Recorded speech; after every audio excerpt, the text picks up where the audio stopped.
It wouldn't be a Friday podcast without the trash man making an appearance. Yeah, without the trash guy all the way down there, and you can still hear him making all the noise. Well, hello everyone. Welcome to another episode of the Byob podcast. We are your trusty hosts, Blake and Jacob Morgan. And today we are talking about how to get paid when you work for yourself. We're going to have a conversation today all about money, which we know can be a little bit of an awkward conversation to have, but it's an important conversation to have as well. So this is actually going to be a two-parter. Today we're going to be talking about the mindset aspect of how to get paid when you work for yourself. And then later on, we will do, probably next week, we'll do an episode on the actual tactical piece, how to negotiate deals, how much to charge, all that sort of stuff. So that'll be what we'll do next week. And this week, we'll be talking about specifically the mindset piece. So Blake, do you want to kick us off with today's topic, or do you want me to kick us off? You can kick off. Okay.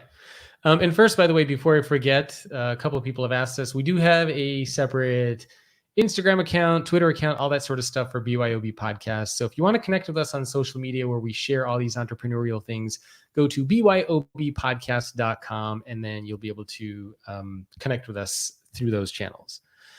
So I think to get started to talk about mindset today, the first thing that we want to talk about, and as I mentioned, people are usually not comfortable asking for money. It can be weird. It can be awkward. Let's be honest, it can even be pretty stressful. And the assumption here is that if you usually get started off on your own at the beginning, chances are you might have to do, or maybe you did some work for free for a while. Maybe you did some, maybe you were an intern, or who knows, maybe like me, maybe you spent a year or two of your life speaking for free and even covering your own way. And now That's finally, how we met. Yeah, that's exactly how we met. So that's good you did that. Yeah. And then maybe finally now you're at a point where you're like, you know what? I'm ready to start actually charging for my work, start charging for the things that I do. So today we're going to talk about three components of the mindset. The first, we're going to talk about having an arsenal that allows you to charge. Then we're going to talk about how to get out of the free mindset. And then we're going to talk about the confidence aspect. And again, this is all about the mindset piece. And for the next episode, we're going to talk about the tactical sort of stuff about how to charge. So Blake, why don't you start us off with the first part, the arsenal piece. So kind of building up your toolkit so that you can even start charging for people to begin with, or start charging for your work to begin with, I should say. Let me take you back to 23-year-old Blake living in New York City. My first job out of school, I was paid $38,500, and that was a fortune. I was so excited about that. I got a few little raises at this company I worked at, but I remember once I was moved into a new department to help this conference company go digital, and I learned what my colleague was making. I think she was making 50 grand, and that just seemed like so much money, and it is for a young person, even more than 10 years ago. And I cleverly told my boss, because he said, so we want you to come over here and help us do this customer management online conference thing. And I said, no problem. Just pay me what she's making and it's no problem. Like I didn't even have the guts to ask for a huge raise. And the best way to, if you're working for someone else to get more money is to just switch companies. But here I was just saying, just do for me what you did for her, and we will be a-okay. So it just goes to show that often conversations about money are extremely awkward, especially for women. I didn't have much financial savvy growing up. I didn't even have a credit card, and I had no savings as a young person. And it's not my parents' fault. I'm not going to play the victim card, but I was never educated about money. And as a result, I was in debt for a lot of my 20s, stupid debt. Like I remember I had a Macy's credit card. So living with Jacob made me realize, he taught me a lot. That's right. Sing my praises. That's what I like to hear. Carry on. Oh, it's a little bit, for me, knowing how limited I was and how uncomfortable and self-conscious I was about money. I only knew that by seeing how he felt so comfortable asking for money. He felt so comfortable asking for more money. It completely wasn't tied up with, for women especially, it's like, you're not supposed to ask for more. You're not supposed to hurt people's feelings. You want people to like you. All of that is antithetical to being successful in business. So that's like the first. We need a level set. I think about money, and a lot of people aren't comfortable asking for it.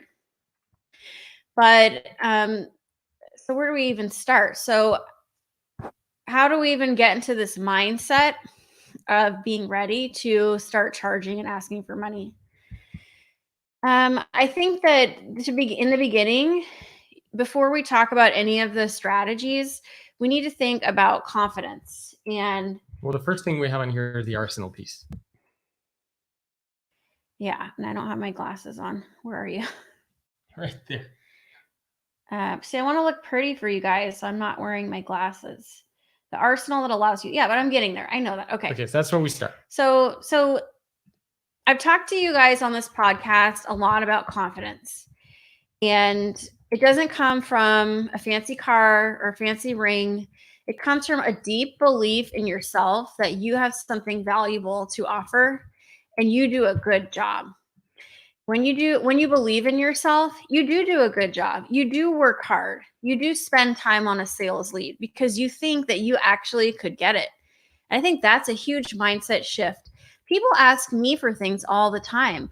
And I think deep down, they don't really think they deserve it or they'll get it because of the way they ask. It's sloppy. They don't do their homework. Like, if you knew how much you could get for something and the way you asked for it really impacted your ability to get it and you believe you will get it, you're going to work really hard on how you ask.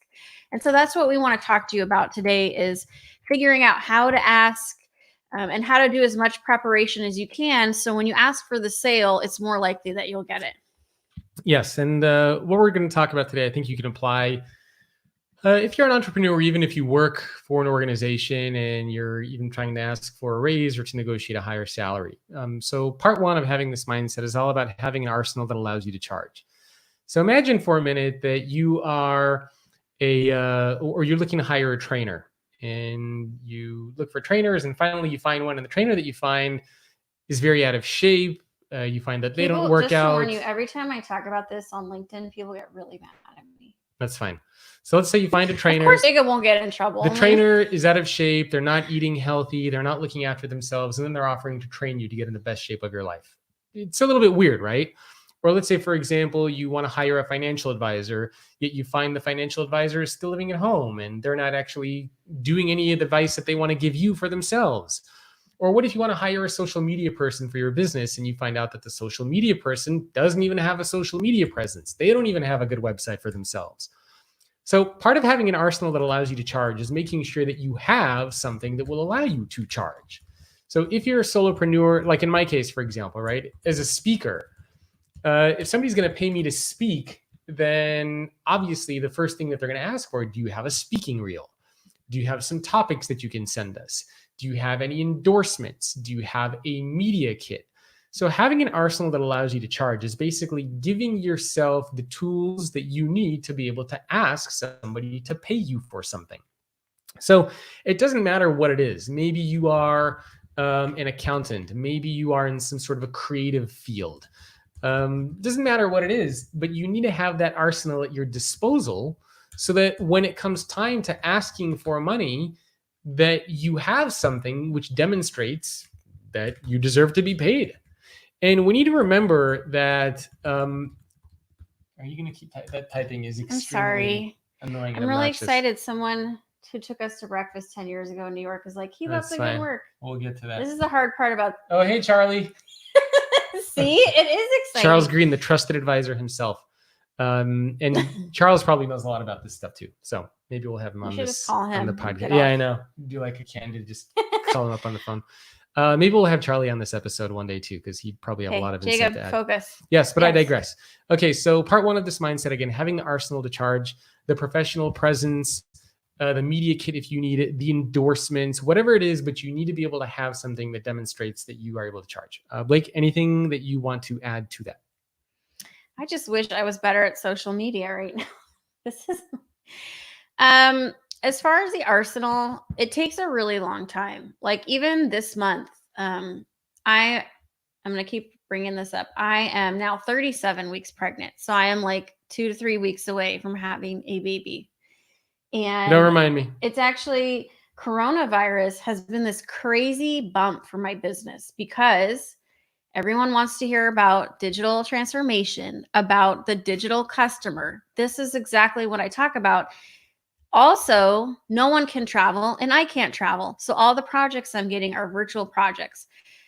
There was one client that I worked with 3 years in a row. This is the 4th year. I asked for a little more money this year and they said, you're not physically coming to our event this year, so why should we give you more money? They said, send us your newsletter information, like who's on your newsletter, how big it is. I didn't have that because I don't have people tell me their titles and their companies. Anyway, what I did have is a really nice media kit where I have pictures of me from events. I have endorsements for my book from senior people. And I said, I can't tell you who's on my newsletter list, but I can share this media kit with you, which gives you an idea of the type of people that follow me. And it worked. And I also sent them a screenshot of some stat about the open rate of my newsletter. But like, I probably shouldn't have gotten that project. Well, I mean, I deserved it, but like the media kit was not what they were asking for, but it was enough. So I think it's hard in the beginning. If I think back to like the first endorsements I asked for, I felt really uncomfortable asking for, I felt embarrassed about it. But, let people help you. It's okay to be vulnerable in the beginning because people do enjoy helping up and comers. You can also offer to even write the quote for the person or the testimonial, and that makes it easier for them. You do need to finish the work and do a good job on the project before you ask for any type of testimonial, but always ask. I think on my LinkedIn, I have 30 now testimonials. And a really beautifully designed media kit. I was talking to Jacob this morning as we were brainstorming for you guys of what would be the most helpful.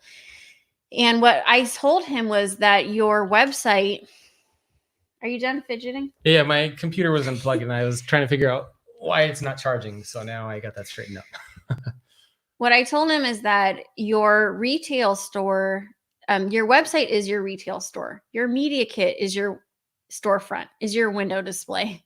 Your LinkedIn, even your headshot. Like I've actually, even my own husband, who's been doing this for, I don't even know how many years, 15 years now.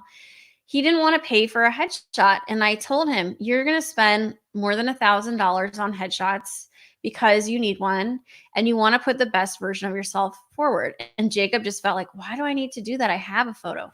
But the new photo, even if you look at his LinkedIn right now, it's a clean photo. I think he looks really handsome. That's right. He looks like, I'm happy to be here. And if a friend takes your photo, they're not always going to draw that out of you. His old photo was handsome, of course, because he's handsome, but he just looked like, I'm not happy to be here. And so even your headshot today in the age of social media, do you look trustworthy? Is it a clean photo? Like, or is it like a grainy selfie that you took in your bathroom one day? Like, grainy selfie. Remember, your website, all these things are your storefront. And it does matter because it translates into money. But again, it's okay to start from the bottom and to ask for help, like from clients, to ask for a testimonial. And also, I think knowing that everyone feels uncomfortable asking for that, it might make you feel better. Okay, so that's step one. Make sure you have the arsenal that allows you to charge. So basically, think about it like this. If you had to hire yourself, would you? Do you have all the materials that are needed that demonstrate you are competent at what it is that you're doing? And you think about it, this makes sense, right? I mean, when we want to hire somebody to come to our house to do work on our house, we look at Yelp, we look at reviews, we look at, is this person licensed? Are they insured? You look for that kind of credibility so that you know the person that you hire is going to do a good job. And you might need to, like I did when I first started my career, I spoke at a few events for free. I paid my own way. And I did what I needed to do to be able to put together some sort of a speaking reel, to get a couple endorsements, just something that I can then use to show to others. So make sure that that is the first thing that you focus on before you start asking people for money. Make sure that you have that arsenal at your disposal. The second thing that we want to talk about today is how to get out of the free mindset. Because if you've ever done, and Blake and I have both done plenty of work for free when we first started out. I know a lot of people out there who've done work for free. And if you do work for free, when you first get started, sometimes it's very challenging to break out of that free mindset and to now all of a sudden start saying, okay, I no longer want to do things for free anymore. I'm at a point where I am going to start charging for my work, for my time, for my services. So what we want to talk about now are a couple signs of how you can start to get out of that free mindset. And I'll touch on the first one, and then Blake can tackle the second one. So the first thing that you want to start paying attention to is when you start to see an increase in demand. So if you start to get requests, if you start to see that more people are saying yes to you, then you can start to test the waters and start to charge some sort of a small amount. Actually, my brother does this, and I should ask him about this. But he's a videographer and cinematographer, and he does a lot of film and media stuff. And one of the things that he used to do, and he still does it actually, when he first started out, is he would reach out to people on Instagram, celebrities or fitness personalities, and he would offer to do videos for them. And he would say, you know what, I'll do like a video or two for you for free, just so you can see how I work and, the style that I have. And he would do a really, really amazing job for these people. And then he would start to charge. And he would charge a smaller amount and gradually increase his rates over time as he started to work with them. He started when he was in his late teens, early 20s. He's now in his mid 20s or so. But it just gives you an idea of kind of the approach that he took. So I think one way is to just really be aware of the demand that you have. If you have no demand, maybe you still need to plug away a little bit longer. But if you start to get more demand, I think you can start to put some sort of fees behind it. Anything that you want to add to that? We are trying to get this broadcast to like 1 million social networks, and this is still new for me. Anyway, doing the best I can. To get out of the free mindset, you want me to respond to that? I'm doing technical. I'm doing technical support, you guys. Trying to get. It's a pain. Where are we? Getting out of the free mindset. Yeah. So I keep bringing it back to, it's not just women that are uncomfortable asking for money, but I get a lot of emails, and so does Jacob, about people offering to do things for free, or like, I'll give you a free valuation on your SEO. I think free, what they say is free begets free. So if you offer your services for free, like, you're not going to ever make money if you keep offering services for free. It's not a scalable business model. No. And when I think back to my first projects, they were through people I knew, through my network. I had done research, which helped make me feel more comfortable. Like, I remember I had a retainer working for a woman in high tech. And I did some research and figured out, well, $5,000 a month seems to be normal. And that's what I charged her, and that's what she paid me. But the more research that you do, the more people you talk to, the more you'll be able to figure out, well, here's what my skills are. Here's my experience. And on the spectrum, here's where I fall. Because you can't open your business charging as much as people who've been doing whatever it is that you're selling for 10, 20 years. But you have to work up to it. But you have to think about, what do you need in order to live? And what would the market pay for your service? Speaking, it can vary. Like, Jacob and I are speakers. When we put our books out, that for me, publishing my first book allowed me to charge like $10,000 for a keynote speech plus travel, that's like standard. That's not even a lot of money for a speaker. And then as my brand grew and my second book came out, I was able to charge more. But there is somewhat of a formula to this. So it's not just a shot in the dark. As you move forward and acquire more clients, you'll get more feedback on what you can charge. And then you'll become good at what you do, and you'll be more confident.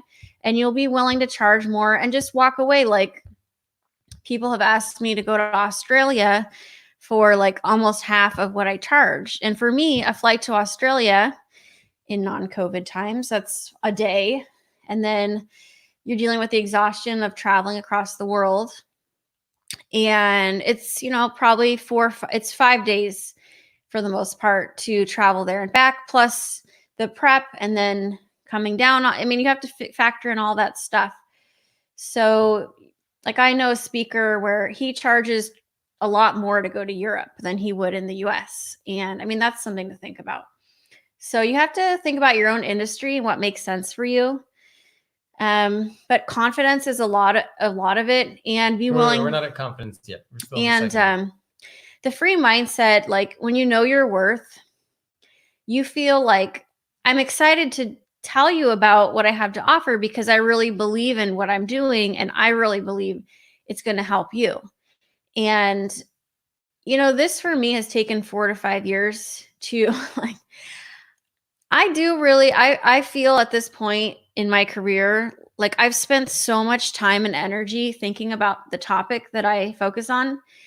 I don't think anyone has spent as much time thinking about how to explain it. And that's how I see myself, as creating easy to understand material for people to also take my ideas and use them at their own companies and say, well, this is customer experience. These are the important aspects of it.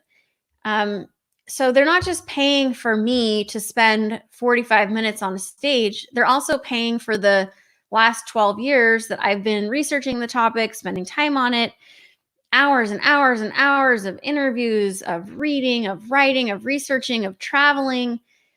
So you can't just think, well, I'm just selling a 60-minute speech. How much should I charge for 60 minutes? They're also paying for all of the work that you've done to become an expert. And you have to believe in yourself in order to convince other people that they should believe in you too.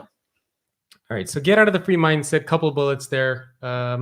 So one, again, when you start to see an increase in demand, I think it's safe to say that you can start charging. Second, when you realize that you become good at what you do, I think that's a good time to start charging.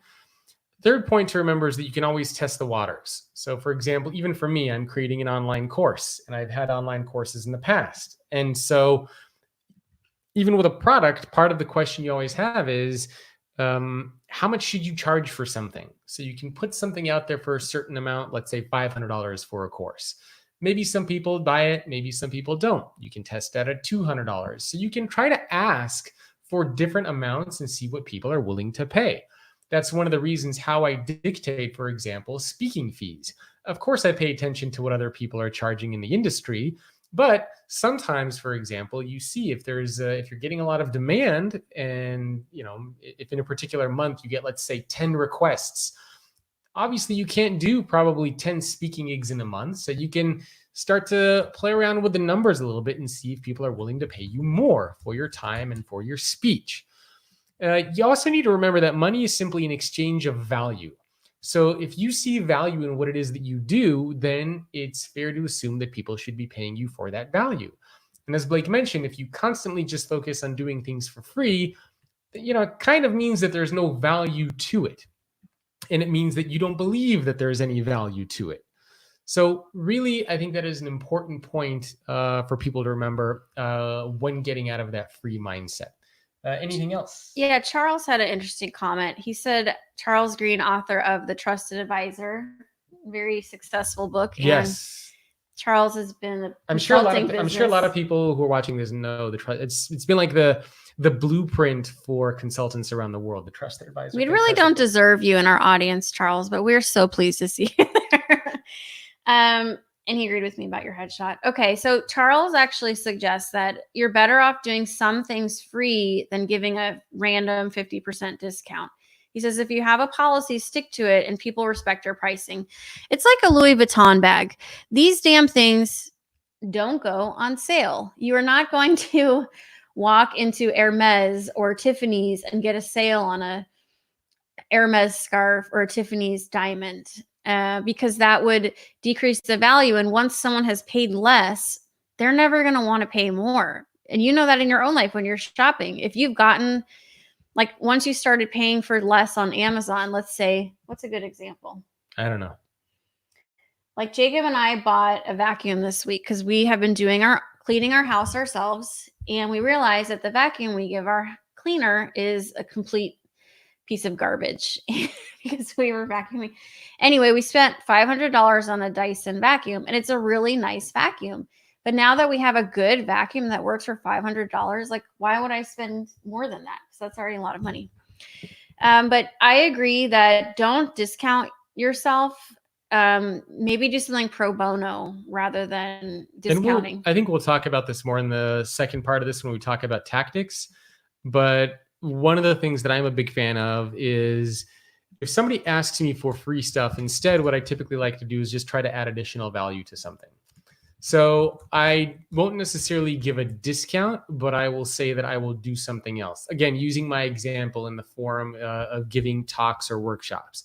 If somebody says, oh, we have, X amount of dollars for speech, can you negotiate your price? I might say, well, I can't lower my price, but I can add additional value.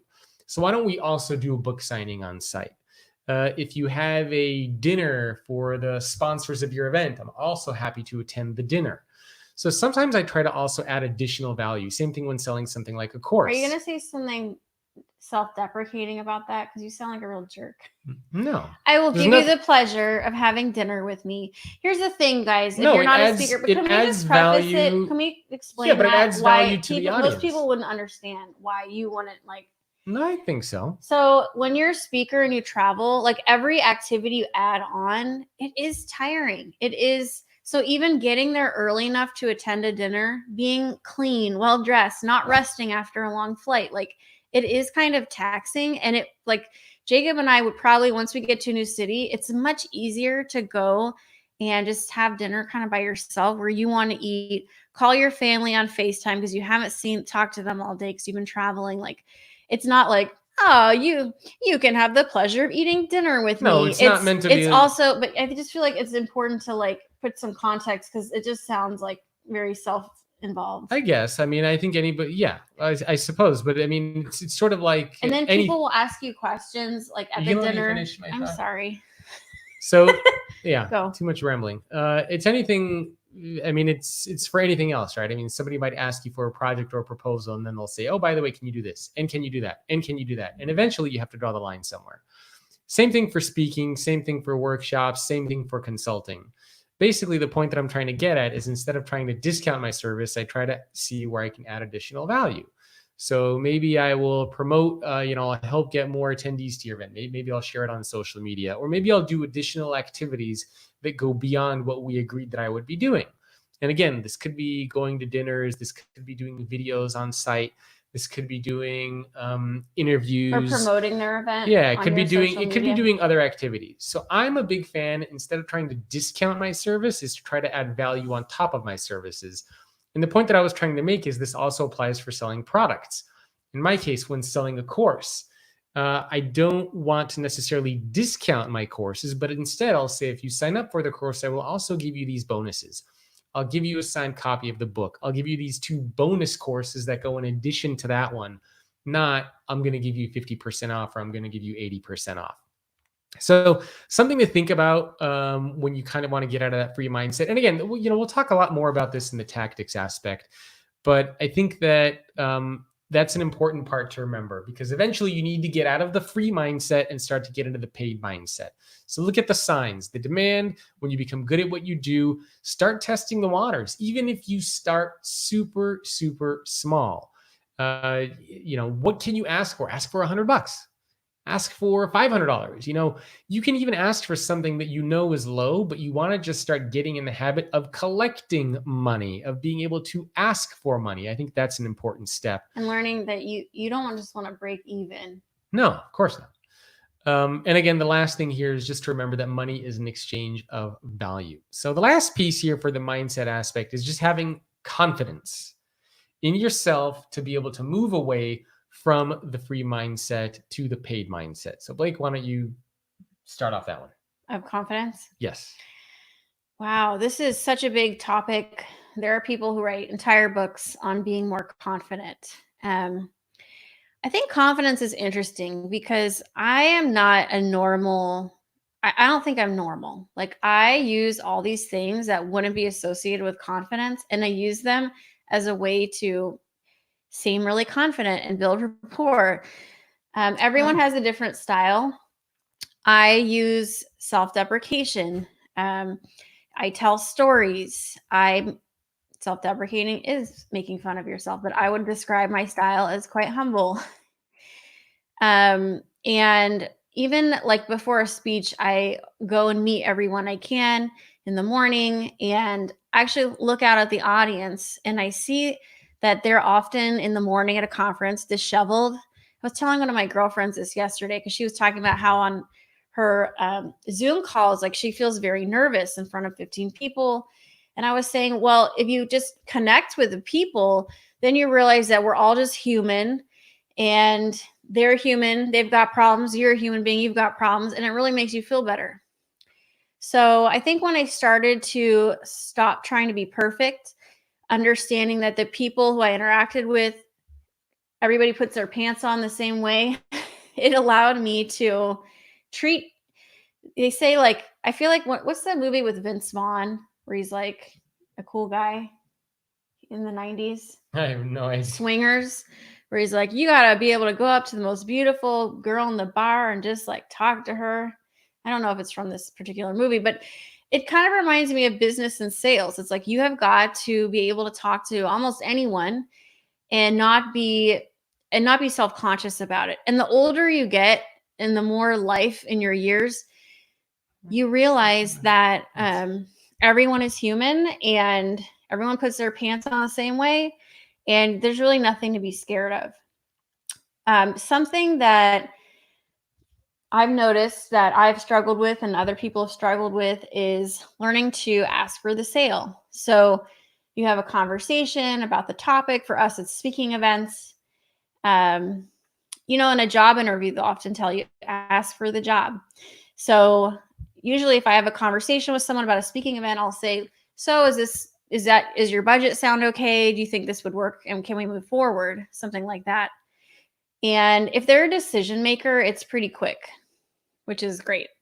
But if you don't ask for the sale, you're not going to get it. Or if you use wording or language that is not demeaning, but what's the word? Like when you use words like kind of or like or filler words, or you seem nervous, try not to do that. Take a deep breath. Would you like to move forward? Rather than, do you like this kind? And I learned a very hard lesson like this because I once lost a $50,000 speaking engagement because remember when we were in Hawaii and I found out. So I got the endorsement. It was from a regional speaking event. And, I spoke for this organization several times in the past. I got wonderful endorsements from everybody that saw me speak. And this was another region of this company, Canada, let's say, for example. And they wanted me to speak. And so I talked to their CEO and a lot of their top executives on the phone. And then they ended up not giving me the speaking gig. And I found out later, they're like, oh, you didn't seem that you were as high energy on the phone. And I was just like, oh my God. So, it's a little different than what I'm saying. But it is a little different, but having that kind of confidence and making sure that you are presented in the right way, regardless of the channel that you're using, I think is important to make sure you have the sale. And unfortunately for you, that's just kind of your phone voice. Like with me, it is. When you talk to me on the phone, or I hear you talking to your mom. I'm checking on our daughter who's watching Tinkerbell right now downstairs. I think what Jacob's talking about, it really comes down to self-awareness. So he had already worked with this company before. He had gotten really good reviews on the first project, on the first speech, but for whatever reason, the CEO didn't really like him. And he probably sounded... No. That's not... okay. Well, he didn't want you. You were rejected. Yes. It's only funny because Jacob, he often doesn't get rejected. He often does make sales, so I can tease him. Oh, no. I get rejected far more times than I get sales. That's probably a whole topic for a separate episode, but I'd say for speaking engagements, It's not as if every speaking engagement that comes through gets closed. Most of them don't come through. Okay. For a variety of reasons. But But anyway, anyway, beside the point, Blake, let's stick to our points. So learning to ask for the sale, not defeating yourself. So not already offering a discount. I feel like I shouldn't talk about things I'm negotiating right now, but then probably there are things you can do to offer more, such as social media promotion for like a webinar or something like that. But don't start by already promising a discount in the beginning. Don't negotiate against yourself. Which is something I tell Blake all the time. Blake is always negotiating against herself. Or you're frequently negotiating. I feel like I've done pretty well, so maybe you should not say that about me. You've done better, but you frequently negotiate against yourself, and you try to give lower prices because you want the deal to come through. And I always tell you not to do it. And when you don't, it's been a learning process. And when you don't, you end up getting the deal for more money. Yeah, Jacob has helped me a lot. I think I'm typical of a lot of women who are not comfortable until you start to learn what your male counterparts are making, like my husband. And I was thinking, what the hell? He doesn't have he's not self-conscious and he's making all this money. Here I am feeling, like more suit, please type of mentality. And it's hurting me. Yeah. So part of the confidence aspect, I think we covered the first point, which is learning to ask for the sale. And again, you need to expect that not every sale is going to come through, and that's okay. Don't expect every sale to come through. The point is that you need to be comfortable to ask for it. And sometimes it's okay to leave a little bit of silence. And I know, for example, that I charge a fair amount for speaking and for the work that I do. And oftentimes when I get on a phone call with somebody and they say, "What do you charge?" I tell them what I charge. And sometimes there's just silence. And I let there be silence because you need to have the confidence to know that you're giving somebody a fee for what you charge for a product or service. And if they're not a good fit, that's okay. But if you hear silence, or if you hear people saying, "I don't know," it doesn't mean that you need to jump in all of a sudden and say, "Hey, actually, maybe that's a little bit high. I could probably work with my team and get it down lower." For a solopreneur, for an entrepreneur, that's not a very, I think, effective way to do it. You have to be willing to have uncomfortable silences and maybe even not hear from them for a few you can days step away. I had a conversation like this last week, actually, where, it was a head of marketing for a big company. I told them fees, and then they were kind of like, "Oh, I don't know, maybe can you do lower?" And I just said, "I'm sorry. That's kind of what my fees are, and I understand I'm not for everybody, but I hope we get a chance." Kind of, because that's exactly what I was telling them not to do. Oh no, I didn't say. Don't say kind of. Did I say those are my fees? Yes. So that's it. I said those are I said those are my fees, and I understand that I'm not for everybody, but hopefully we get a chance to work together in the future. And if it works out, great. If not, I'm okay with it. So the whole point is, don't negotiate against yourself, because oftentimes other people will try to negotiate against you. And you have to be willing to walk away, and they have to be able to smell that you don't really need them. If they smell desperation, like, "I need this project," or, "My house is going under," nobody wants to work with a desperate person. Yes. Even if you are desperate, you have got to manage that stuff. So again, the point is, do not negotiate against yourself, because people will be trying to do that for your entire career as an entrepreneur or solopreneur. Let them try to negotiate against you, and then you can decide if that's something that you want to do. You don't need to come to the table first to negotiate against yourself. There are departments and companies, they send this to them before signing the deal. What are they called? Yeah, procurement. Their job. Didn't you meet someone who did that with M&Ms or something? Yes. What's the story? Well, it's not relevant, really. Jacob, tell the story. No, it's not that relevant.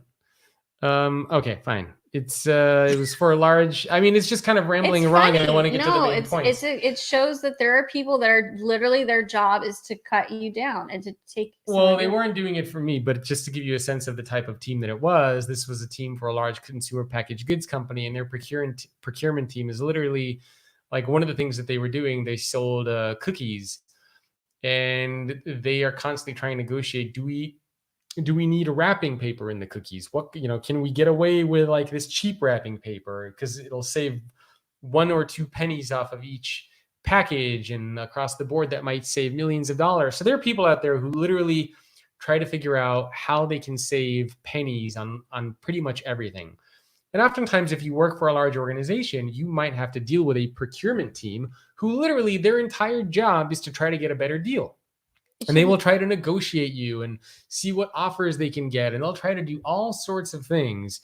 And so, you need to be prepared for that as you go along your entrepreneur or solopreneur career. And it should make you feel better that it's not personal.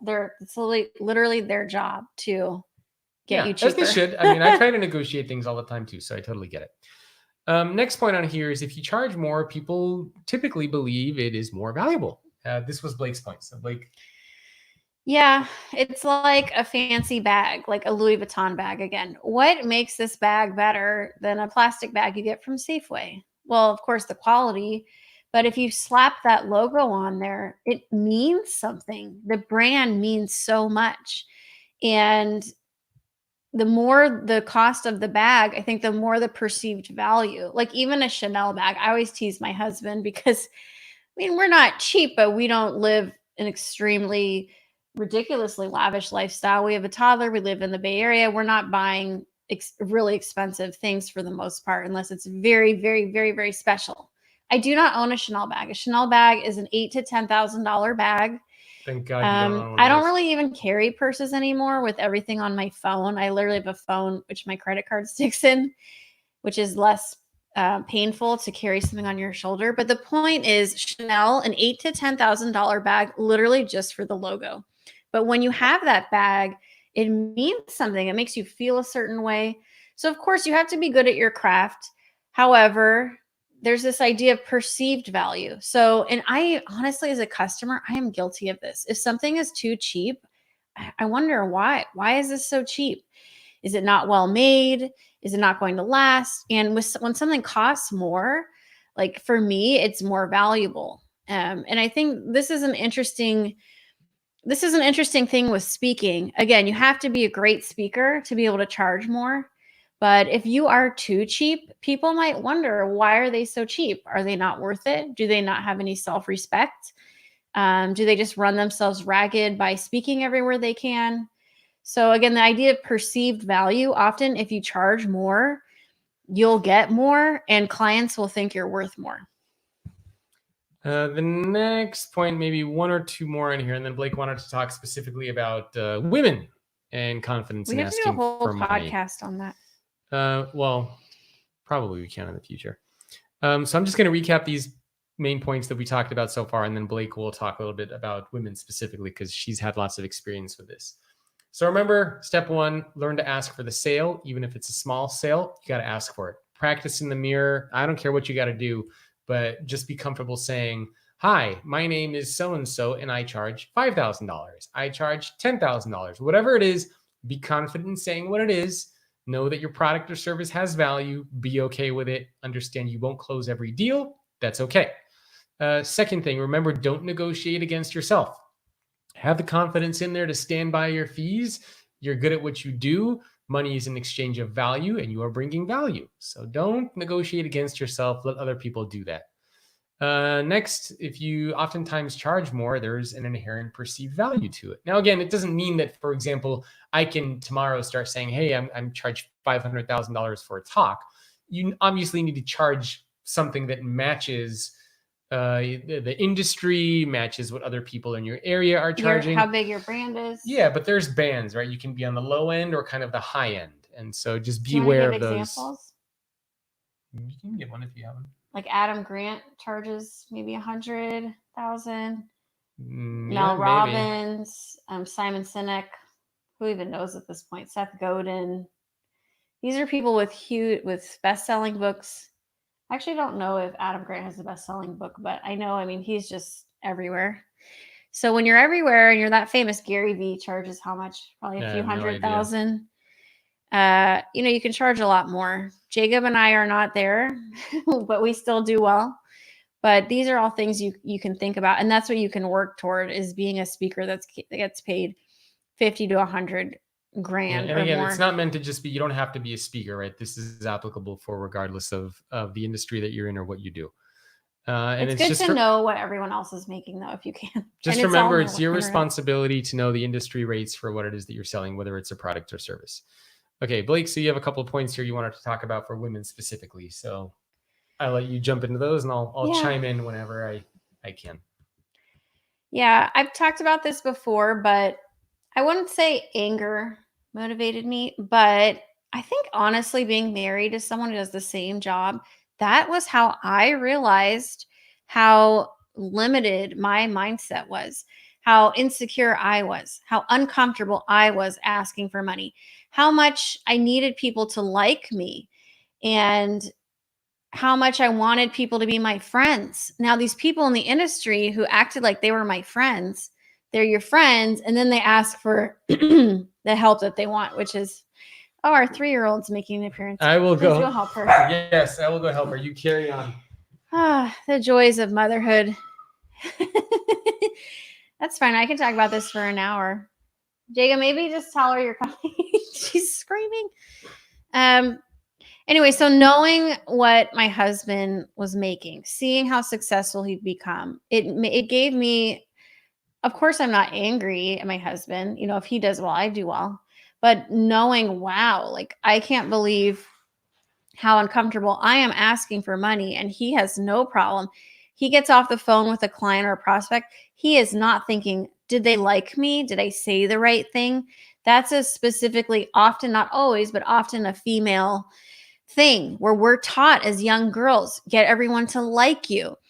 If you're likable, you'll survive in this society. And I think that whole likability thing, it's really the antithesis of being successful in business, because you have to take risks, you have to be bold, you have to be willing to say things other people might not say, and you can't be concerned if people like you or not, because how are you going to have an opinion? And so I went from someone who was very insecure, very self-conscious, to someone, and I did have an opinion. I've always been opinionated and kind of bossy my whole life. But I think as a young person, I tried to hide it. And even my bosses, I remember one of my bosses said to me, like, basically, like, what are you doing with this fakery of like trying to get everyone to like you and say the right thing? Don't try to get everyone to like you. You need to like yourself. If you're a good person and you work hard, you are likable. But aside from your family and your best friends who hopefully aren't in the same industry as you, don't worry about people liking you, because it will limit you and how much money you can make. I think it's even better to have people think you're a bitch than for people to like you. And there's a lot. I started reading books as a young woman, I read a book called Men Marry Bitches by Patty Stanger, who your brother worked with, actually. I think people like confident people. There are so few people in this world that truly give such, don't care about what other people think, that they're really like unicorns walking around. And we all look at them like, wow, it must be great to be you, for better or worse. So I think not for women, we've gone so far in the other direction of needing people desperately to like us, that it's important now to stop, be good with yourself, be comfortable with yourself, but being likable is not the point. It also helps other people, because if you want to be good at your job, the goal should be provide value, provide education. For me, it's being a good speaker. That comes first to, do you like me? Am I a nice girl? And I'm better at my job when I'm not bogged down by being likable. Also, learn about money. As a young woman, I did not know about money, and I talked about this in the beginning of the podcast. Get to know your money. I have friends who tell me, oh, my husband's managed the money. I don't even look at the credit card bill. Like, I don't look at our accounts. I have no idea what's going on. That to me is a huge red flag. You want to make more money? Get to know your money. Get to know where your money is going. You cannot be really successful without looking at your bank accounts, knowing what you're spending, how much is coming in, how much is going out. Be interested in money. I started watching Susie Orman, actually, and I loved her approach, and I loved her like kind of Midwestern maternal personality and tough love, that resonated with me. So find someone that can teach you about money if this isn't something you know about, and get interested in it. And that's actually how you attract more money. We talked about unlearning the nice girl stuff. It kind of breaks my heart. There I use the word kind of. It breaks my heart when I am in meetings with clients or people, and I'm usually, especially now on Zoom, I'll be in a call with, let's say, 8 people. 3 of us are women. The women, except for me, like, don't talk. And it breaks my heart. I want women to start talking, speaking up, being the leaders, having opinions. You cannot be a leader and not talk. You have to talk. Force yourself to talk. Even Mel Robbins always says, stop taking notes as a way to hide from having to participate in a meeting. I don't care if your voice shakes. I don't care if you're scared as hell. I don't care if you pee your pants. Start talking in meetings. Start having a voice. Start showing up. You cannot be successful and not have a voice. The next thing is about everyone being your friend. People in business are not your friend. I made this mistake so many times. I really wanted these older, successful women to like me. And I'd go to networking events with, what was that networking group called? I don't even know which one there were. I don't remember, but it was all these like rich, successful tech executive women in the Bay Area. And I was really young. I didn't have any money or success really. And they didn't really have an interest in talking with me. And I don't know why I was wasting my time. I should have been out making friends my age, having fun. These people, they're not your friends, because what can happen is you think they're your friend. And then, like, for me, women are my friends until they ask me, can you get me a Forbes column? Or how do I get a book deal? Can you do this for me? Can you do that for me? I get that 0 because I'm very approachable, but apparently I'm not. These people are not your friends. You can be nice to them, but if you want friends, I have a lot of neighbors that are my friends. They've never seen my LinkedIn. They don't know what I do. They don't care. That's not what it's about. Those are your friends. So stop wanting everyone to like you. It is hurting your career. The second to the last, ask for the sale and shut up. Is that dead air making you uncomfortable? Good. Dead air is important. Take a breath, ask for the money, and shut up. Don't fill the space. Even if it takes them a couple weeks to get back to you, Well, you can follow up. You can follow up, but don't start, like Jacob said, discounting yourself before it's necessary. So don't fill dead air 24/7. Some people have told me, you talk too slow. You're boring. But I actually think it's a compliment that I talk slow, because a lot of women, I've noticed, they talk so fast. It's almost like they don't want you to hear what they're saying. And when you slow down, it makes your words more powerful and impactful. You might think I'm boring, but I bet you remember what I just said because you understood and you heard it. And the last thing is stop apologizing. I'm sorry for this. I'm sorry for that. I'm sorry I'm breathing. I'm sorry I'm here. I'm sorry to ask you for money. Stop it. Stop apologizing. Unlearn all that shit that all those adults told you when you were little about being a nice girl and not taking up space and not talking out of turn. You got to throw it out. You want to play with the big dogs. You want to be as successful as a man. You don't have to act like a man, but Jacob, in past podcasts, someone in business once told me, oh, do that little girl thing or something that you've done before. And Jacob said, never asked me to be a little nice boy, something like that. You've got to unlearn all that noise. Meditation can help with this. Breathing. I mean, we can do a whole podcast about using all these tools to have a healthier mindset, like meditation, exercise, to be empowered for women. And Jacob, he does a lot of this with me. He's very supportive of me. He, also Sheryl Sandberg says, like, the most important decision you'll make in your life is who you marry. And, I'm a heterosexual woman. I married to a man. I know not all of you are the same as me, but I found someone who... Can't wait to see where this is going. Who Well, first of all, he was a sweet teddy bear who was supportive. He never raised his voice. He never was angry. I mean, he annoys me, and he's got other problems, and he was a fixer upper, but he was not. He was always supportive of me. And I think he knows that if I'm successful, he's successful. So he is literally personally invested in me being successful. So he is always supportive of me. He's always pushing me, helping me. You need people around you who are building you up. If you are in a toxic relationship, get away from that person, because how you feel about yourself is reflected by who you surround yourself with and how they talk to you. All right, you got to wind it back to remember, this is all about asking money, not life coaching. It is, but it's interesting how money is very emotional for people, and your relationship with money, it's not just about the money. And I think unfortunately, I'm not a therapist, but Just please one. I think if you like yourself, if you feel like you deserve good things, one of the positive benefits of that is attracting money for yourself. And for me, absolutely, the more I like myself, the more confidence I have, the more money I make. And you know what? Lastly, a lot of women, we're told don't talk about money.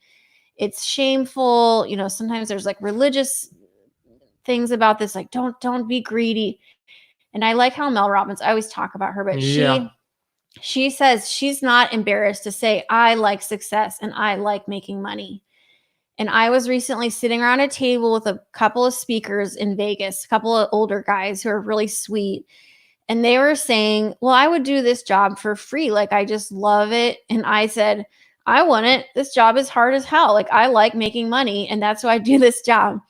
So I'm not afraid to say I like making money. I like success. I like when I you make happen to money, like too. this topic, but I'm not embarrassed that I like to make money and I want success for myself.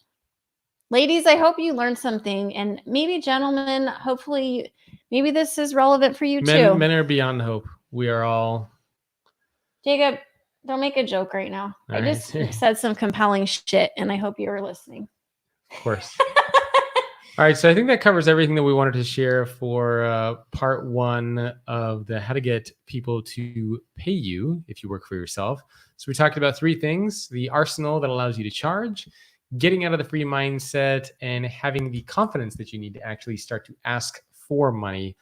And then for part two of this, which we'll likely do next week, that's when we're going to talk about how to know what to charge, negotiating payment terms, raising prices, how to tell if somebody even has any intention of paying you or not paying you. We're going to get much more into the tactical aspect, even like how to create a contract or a proposal if you're a solopreneur. That would have been way too much for today. Yes. So I think that's everything that we have for now. Anything else that you want to share before we wrap up?